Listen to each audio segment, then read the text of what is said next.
Welcome to smart competitive school. আজকে আমি GK MCQ এর মক টেস্ট নাম্বার 130 নিয়ে এসেছি। এর আগের পর্বগুলোতে আমি 1 থেকে 129 পর্যন্ত মক টেস্টগুলো কমপ্লিট করেছি। তোমরা যদি ভিডিওগুলিকে দেখে না থাকো তাহলে আমার প্লেলিস্ট থেকে সেই সমস্ত ভিডিওগুলিকে দেখে নেবে। তাহলে চলো আজকের যে নতুন প্রশ্নগুলো রয়েছে সেগুলো নিয়ে আলোচনা করা যাক। প্রথম প্রশ্ন কি বলেছে, অলিম্পিকে প্রথম কবে নারীরা অংশগ্রহণ করেছিল? অপশন এ 1900 খ্রিস্টাব্দ, অপশন বি 1914 খ্রিস্টাব্দ, অপশন সি 1928 খ্রিস্টাব্দ, অপশন ডি 1932 খ্রিস্টাব্দ। তার অলিম্পিকে প্রথম নারীরা অংশগ্রহণ করে 1900 খ্রিস্টাব্দে বা 1900 সালে। এবার কোন অলিম্পিকে সেটা তোমরা কমেন্ট বক্সে কমেন্ট করে জানাবে। নিম্নের কোনটি প্রত্যক্ষ করের অন্তর্গত? অপশন এ বাণিজ্য কর, অপশন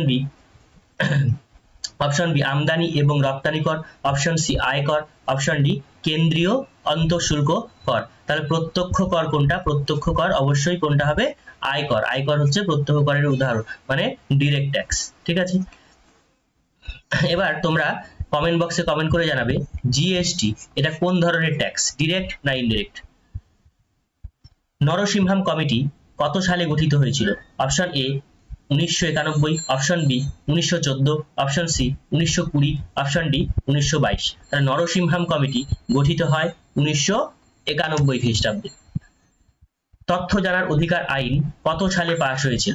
অপশন এ 1982 খ্রিস্টাব্দ, অপশন বি 1985 খ্রিস্টাব্দ, অপশন সি 1992 খ্রিস্টাব্দ, অপশন ডি 2005 সালে। তাহলে তথ্য জানার অধিকার এটা কবে হয়েছিল?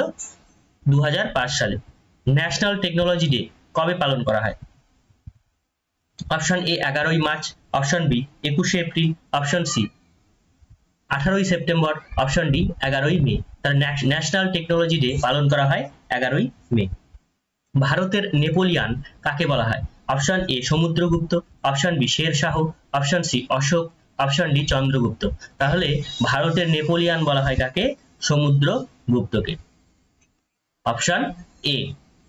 কাবেরী নদী নিম্নের কোন রাজ্যের মধ্যে দিয়ে প্রবাহিত হয়েছে?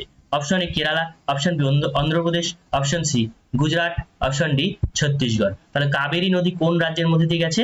সেটা হচ্ছে কেরালার মধ্যে দিয়ে। দীর্ঘতম উপকূল রেখা কোন দেশের রয়েছে? Option A Mongolia, option B Australia, option C Canada, option D Brazil. তাহলে দীর্ঘতম উপকূল রেখা রয়েছে কানাডা।